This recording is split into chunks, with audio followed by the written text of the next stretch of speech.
사람이 누군가에게 빠지면 어디까지 갈 수 있을까?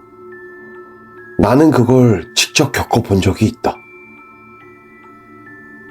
내가 그녀를 처음 만난 건 정말 우연이었다. 길에서 스쳐 지나간 게 전부였는데 이상하게 눈이 떨어지질 않았다. 그날 이후로 머릿속에 계속 그 사람이 남아 있었다. 이유는 모르겠다. 그냥 계속 생각이 났다. 그렇게 며칠이 흘렀고 나는 다시 그녀를 마주쳤다. 그때부터였다. 스스로 생각해도 이상할 정도로 그녀에게 빠져 있었다. 근데 그땐 그게 이상하다는 생각조차 들지 않았다. 몇 달 뒤 나는 용기를 내 그녀에게 말을 걸었고 시간이 지나 우리는 자연스럽게 연애를 하게 되었다. 그 이후부터 내 증상은 더욱 심해졌다. 그녀가 원하는 것이라면 나는 뭐든지 다 했다. 돈이 필요하다고 하면 아무 생각 없이 건네줬고 보고 싶다고 하면 일이고 뭐고 다 내려놓고 그녀에게 찾아갔다. 지금 생각하면 그때의 나는 정상이 아니었다. 하루는 그녀가 갑자기 누군지 모를 이름과 주소가 적혀있는 쪽지 하나를 건네며 말하였다. 이 사람 제발 좀 죽여줘. 그 말을 하는 그녀의 말투와 표정은 너무나도 아무렇지도 않았다. 나는 그걸 듣고도 아무 말도 아무런 질문도 하지 않았다. 그저 그냥 고개만 끄덕였다. 그리고 나는 그녀가 부탁한 것을 이행하기 위해 가방에 칼을 하나 넣었다. 그때 왜 그랬는지 그 부탁이 이상하다는 생각을 전혀 알지 못했다. 오히려 빨리 진행해야겠다는 생각만 들었다. 최대한 빠르게 빌라의 계단을 내려가 밖으로 뛰어나가는데 심장이 이상할 정도로 빨리 뛰었다. 그 느낌은 무서워서가 아니라 뭔가 기분이 들떠 있어서 그런 건가 하는 생각이 들었다. 그러다가 갑자기 발이 걸려서 앞으로 넘어졌는데 무릎이 까지고 피가 났다. 그 순간 내 머리가 확 식어버렸다. 그리고 그때서야 지금까지 했던 나의 행동들이 한 번에 머릿속에 스쳐 지나갔다. 그리고 나는 천천히 집으로 다시 돌아갔다. 아무도 없었다. 그 사람은 사라져 있었다. 아니, 그 사람과 함께 했던 추억과 돈이 아무것도 남아있지 않았다. 마치 처음부터 나 혼자 살던 집처럼 느껴졌다. 분명 같이 사진도 찍었고 방금 전까지만 해도 같이 있었는데 잘못되었다는 사실을 깨닫고 난 뒤 집에 돌아와 보니 그녀와 함께 했던 모든 것이 모두 나 혼자 만들어낸 망상이었던 것이었다. 나 혼자 만들어낸 사랑. 그 사랑으로 인해 누군가를 죽일 뻔했던 나. 그런 내 자신이 너무나도 원망스러웠다. 가끔 나는 그녀와 함께 했던 모든 것들이 너무나도 생생하게 느껴질 때가 있다. 아마도 그녀가 아직 어딘가에서 나를 지켜보고 있는 걸지도 모른다. 내가 다시 그녀를 찾을 때까지.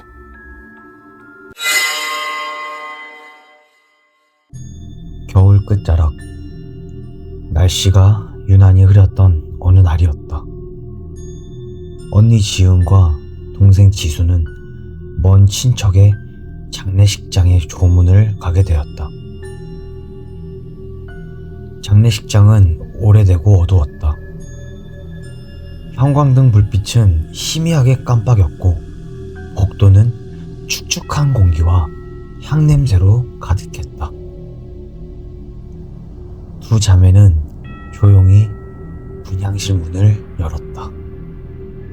그런데 그 순간 언니 지은이 걸음을 멈췄다. 복도 맨 끝 의자에 한 남자가 앉아 있었다. 흰 셔츠에 검은 정장을 입고 고개를 살짝 떨군 채 아무 말 없이 앞만 바라보고 있었다. 그 남자는 조문객들 틈에 섞여 있었지만 이상하게 눈에 확 띄었다. 동생 지수는 아무렇지 않게 지나쳤지만 지은은 그 자리에 뿌리 박힌 사람처럼 멈춰 있었다. 그 눈빛, 얼굴 윤곽, 말할 수 없을 정도의 분위기. 한순간이었지만 지은의 숨이 멎는 것 같은 감정이 밀려왔다. 첫눈에 반한 것이다. 지수는 언니 팔을 살짝 잡았다. 언니, 왜 그래? 가자. 지은은 아무 말도 못하고 그저 남자를 한 번 더 바라보았다. 그 남자는 그 어떤 관심도 없는 듯 그저 의자에 앉아 있었다. 장례식에서 돌아온 날부터 언니 지은은 달라졌다. 말수가 줄었고 멍하니 창밖을 바라보는 시간이 많아졌다. 그러다 뜬금없이 이렇게 말하였다. 지수야, 너 그 남자 봤어? 지수는 대수롭지 않게 답했다. 응. 뭐 그냥 조문객 아니야? 지은의 표정이 그 말에 살짝 굳어지는 걸 지수는 보지 못했다. 그날 이후 지은의 행동에는 묘한 날카로움이 생겼다. 지수가 외출하려 하면 따라 물었고 휴대폰을 몰래 훔쳐보려고도 했고 어디를 갔는지 또 누구를 만났는지 꼬치꼬치 캐묻곤 하였다. 처음엔 단순한 언니의 잔소리 정도라 생각하였다. 하지만 지수는 점점 기분이 나빠졌다.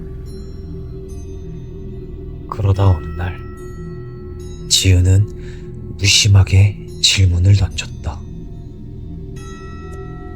근데 너는 그 남자 어땠어? 잘생겼다고 생각했어? 지수는 당황스러웠다. 뭐? 아니야. 그냥 스쳐 지나간 사람이잖아. 그 말에 지은의 표정이 잠시 일그러졌다.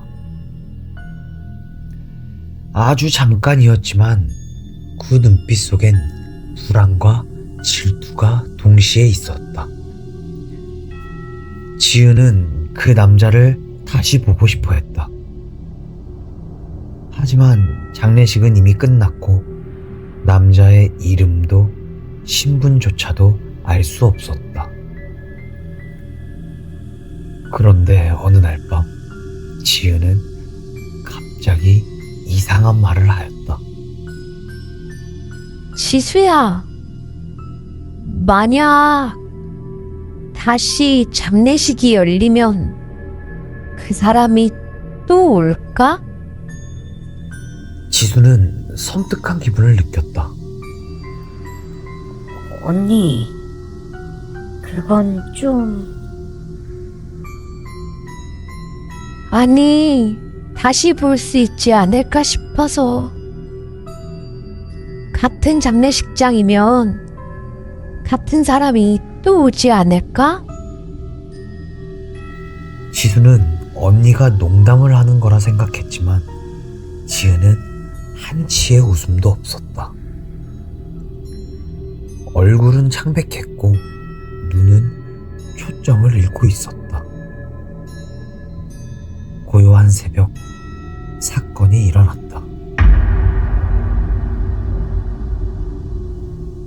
지수는 깊은 잠에 빠져 있었다. 지은은 조용히 지수의 방문을 열었다. 손에는 평소 요리를 할 때 사용하던 큰 식칼을 들고 있었다. 지은은 오랫동안 잠을 자고 있는 동생의 모습을 바라보았다. 고요한 방 안에서 지은의 숨소리만 거칠게 흔들렸다. 그리고 아주 작은 목소리로 중얼거렸다. 미안해, 지수야. 네가 있으면 그 사람 나한테 오지 않을 것 같아. 지은은 한치의 망설임 없이 칼로 동생 지수를 찔렀다. 피가 튀었고 지수는 잠에서 깨어나지도 못한 채 바로 목숨을 잃었다. 다음날 지수의 장례식이 열렸다. 지은은 울지도 않았고 슬퍼하지도 않았다. 그저 조용히 주변을 둘러보며 누군가를 찾고 있었다. 그리고 마침내 그 남자를 발견하였다. 그날 처음 봤던 바로 그 장례식장 로비 의자에 앉아 있었다. 정장, 자세, 표정, 모든 것이 그날 장례식장에서 처음 보았던 모습 상태 그대로였다. 지은은 가슴이 벅차올라 미소를 지었다. 맞구나. 역시 내 생각이 맞았어. 지수의 죽음으로 인해 그 남자를 다시 볼 수 있었다. 지은의 얼굴에 기괴한 미소가 번졌다.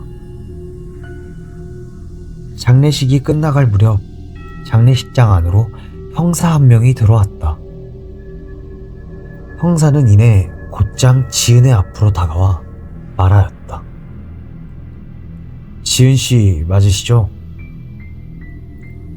지수양 살인사건과 관련해서 경찰서로 함께 가시죠.